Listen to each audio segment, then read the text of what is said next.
지난해 11월 중순 경기도 군포시의 한 요양원에서 60대 요양보호사가 입소 중이던 80대 어르신을 폭행하는 사건이 발생했습니다. 당시 요양원 내부를 비추는 CCTV 영상을 보면 요양보호사는 어르신의 목을 짓누르고 몸을 무릎으로 걷어차더니 슬리퍼로 얼굴을 때리기까지 합니다. 뺨을 때리기도 하고 팔을 뒤로 꺾거나 침대로 밀쳐버리기도 합니다. 이 폭행이 자행된 곳은 독실도 아닌 다인실로 아무리 치매에 걸린 어르신들이라고 하더라도 모두가 보는 앞에서 모욕적인 폭행을 자행한 겁니다. 이 어르신은 다음 날 약속된 가족 면회를 앞두고 요양보호사가 면도를 해주려고 접근했는데 갑자기 들이댄 면도날에 놀라서 당황해 저항하자 화가 난 요양보호사가 홧김에 폭행을 저지른 것으로 보입니다. 그리고 요양보호사는 요양원에는 자신이 때렸다는 사실도 알리지 않았습니다. 결국 폭행을 당한 어르신은 원래 면회가 예정돼 있던 다음 날 숨졌는데 사인은 외상성 경막하 출혈이라고 합니다. 외부의 충격으로 인해 뇌를 감싸고 있는 얇은 막인 경막 아래에 피가 고이는 일종의 뇌출혈입니다. 폭행을 신고한 주체는 요양원이었습니다. 평소와 달리 노인이 요양원 화장실에서 오래 나오지 않고 구토를 하고 또 땀을 많이 흘리자 요양원 직원들이 일단 병원으로 보내고 혹시 뭘 잘못 드셨나, 넘어지셨나 확인하려고 CCTV를 되돌려봤던 겁니다.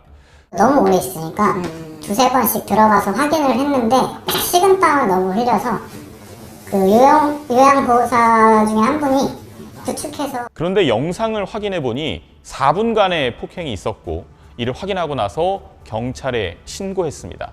여기서 만약에 CCTV를 되돌려보지 않았더라면 이번 폭행은 아무도 모른 채 알려지지 않았을 수 있었습니다. 경찰과 검찰의 수사 과정에서 60대 요양보호사는 자신의 혐의를 꾸준히 부인했던 것으로 알려졌습니다. 피해자 가족들이 이 피고인을 처음 본 건 1심 재판 과정이었습니다. 아까 보신 CCTV 영상이 공개되기 전 요양보호사는 자신은 어르신을 때리지 않았다고 극구 부인했습니다. 영상이 공개되자 노인이 자신을 먼저 때렸기 때문에 정당방위 차원에서 때렸다고 말을 바꿨고 끝내는 자신의 폭행과 어르신의 사망 사이에는 인과관계가 없다고 해명했습니다. 자신이 때려서 돌아가신 게 아니라는 변명이었습니다. 1심 재판부는 이 모든 주장을 인정하지 않았습니다.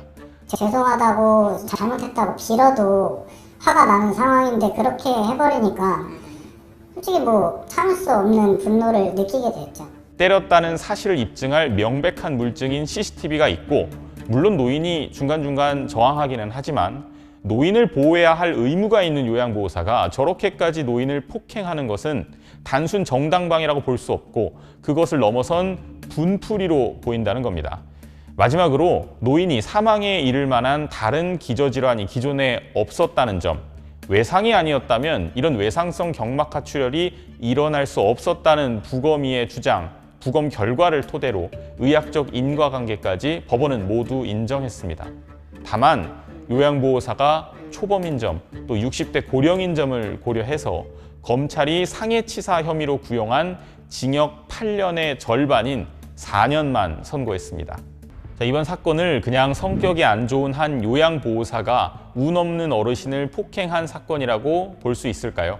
해마다 요양원 같은 이 노인 보호기관에서 노인을 상대로 한 폭행은 매년 꾸준히 500~600건씩 발생하고 있습니다.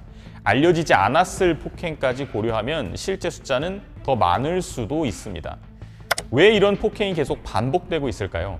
우선 요양보호사의 수가 적다는 것이 문제입니다. 현행법상 입소자 2명당 보호사 1명을 두게끔 하고 있는데 가령 입소 노인이 10명이라면 보호사가 5명 있어야 됩니다.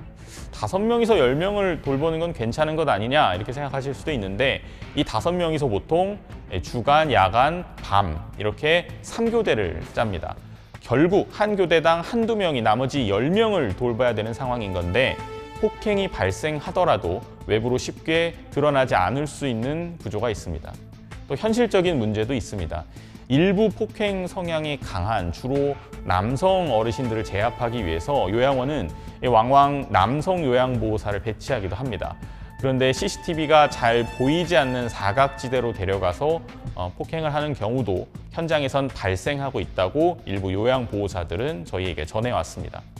그래서 전문가들은 요양보호사 소수에게 일이 너무 과중되지 않게끔, 그리고 만에 하나 문제가 발생했을 경우 옆에서 말려줄 동료 요양보호사가 있을 수 있도록 노인 한 명당 보호사의 비율을 늘려가야 하는 것이 본질적인 해법이라고 주장합니다. 지금은 치매에 걸렸지만 한때는 왕성하게 사회활동을 하고 또 자식들을 키워냈을 어르신 입장에선 자신이 요양원에서 저렇게 허무하게 폭행을 당해서 말년의 세상을 저런 식으로 떠날 것이라고는 예상하지 못했을 겁니다. 그래서 우리는 남의 일이라고 생각하기 더욱 어렵습니다.